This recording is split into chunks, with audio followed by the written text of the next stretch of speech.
tuning in. This is Optibotimus coming at you with another video review. And today we're going to be taking a look at the new Batman Arkham Asylum Series 2 Armored Batman figure. DC Direct has done it once again in producing spot-on, gorgeous-looking representations of what we saw and what we got in the Batman Arkham Asylum game. Now, the armored version is actually the third variant of Batman that we've gotten. The first being the 2010 I think it was 2010. San Diego Comic-Con exclusive battle damage version, and then more recently the unbattle damage version. The armored version is actually a really nice version that we only got in the game if you A, either beat the game, or B, I think it was if you bought the special code from, I think, GameStop, that you could unlock the armored batsuit, but you could only use it in the challenge mode. You couldn't actually wear this suit throughout the story play, which I know kind of upset some people, but regardless, I love the way it looks. And I love the fact that we actually get a new accessory. This figure is completely new.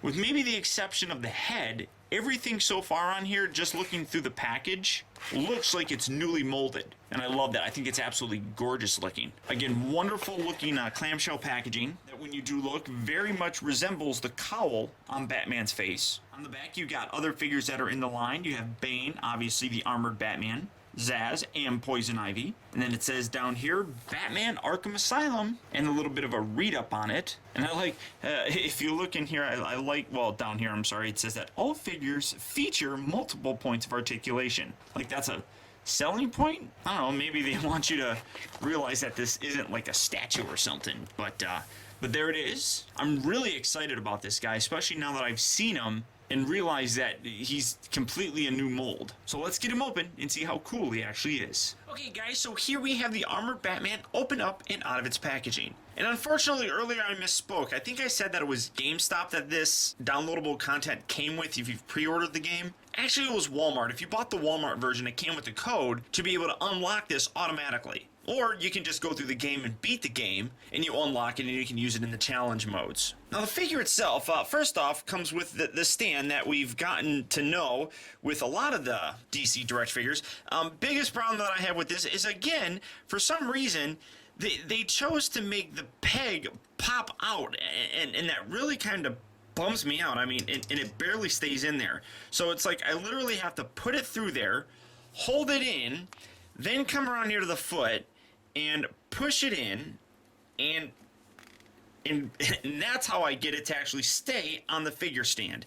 Now the figure stands, again, are really kind of boring. Unfortunately, they've really gone away from the really nice stands, like the Batman logos and stuff, and it's just this plain round base, which kind of bums me out. In addition to the stand as an accessory, he also comes with this bat grappler, which I absolutely love the way that this looks. Very nice detail, beautiful paint job on here, very accurate to how it looks in the game itself. You can see the three-pronged grapple attack, which is just absolutely awesome. This is pretty much his main weapon, aside from the batarangs, in the game itself. Now, as I mentioned earlier, every bit of this figure is completely brand new. They basically took the original figure and remolded the body in every possible aspect. All the way down from the chest, to the arms, to the legs, to the head itself, to the cape. This thing has been completely redone to beautifully capture that totally badass armored look. And I'm really happy that they did that. Starting things off first, you can see right away in terms of the head, completely remolded. This has a lot more panel lines and stuff all the way through it than the original cowl does. I mean, you can really kind of see, and it's also a little bit darker of a color, and the ears themselves look like they're a little bit taller themselves. Spin around here on the back, and you can even see that basically what you have is a remolded back neck piece that the original section doesn't have. The cape itself, obviously, like I said, I mean, this is the normal one. This one is a lot more warped around the body, I suppose. You can see right off the bat that the actual body armor, in terms of the chest and abdomen, completely different. Even the belt itself, you can see, is a different belt on the new armored version. The upper arms and the gauntlets have been completely redone as well. Same as the left arm, where the actual left hand on the original one had this open kind of claw look. The new version has this closed fist. Continuing on to the lower portion of the body, you can see that the actual crotch area is completely remolded, as well as the thighs and even the boots. Now, in terms of the articulation with this guy, it's the exact same as the previous Batman figures. He's got this head that's really on this kind of ball joint, so you can get a lot of range of motion with it, and you can really, I mean, side to side, up and down, whatever you really want to do, you can pretty much do it with the head itself.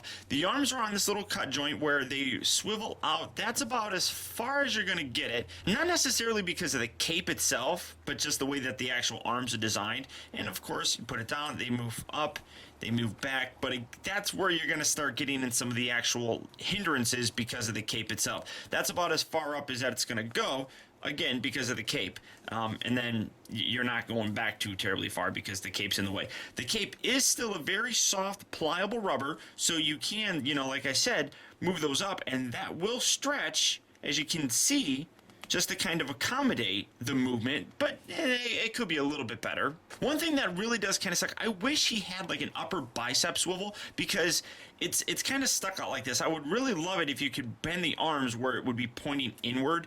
He does have an elbow joint on both arms, and he rotates right above the gauntlets themselves, but a cut joint up here at the bicep would just be so much nicer. Unfortunately, there's no articulation in the waist or outer movement of the upper thigh, or hip, I should say. He does move forward and back, but that's about it that you're going to get. That's about as far back, that's about as far forward, so not too much. Knees do bend, and then right above the mid shin, I suppose, he does rotate. So you can get, like I said, some really good poses like I had initially, where he's like this, holding on to his grapple device. Now, when it comes to video games, Arkham Asylum was easily one of my favorite games that I've played in a very long time. With the recent release of Arkham City, the joy continues, and I'm able to revisit those characters in a completely new context. But this original figure from the Arkham Asylum game is definitely a must-have in any Batman collection, especially if you're collecting the Arkham Asylum and the eventual Arkham City figures. This thing just absolutely looks fantastic. And without a doubt, of the 3 versions of the Arkham Asylum Batman figures that we've already gotten, this is easily my favorite of all 3. So until next time, guys, I want to thank you for tuning in, and this has been Optibotimus. I'll talk to you later.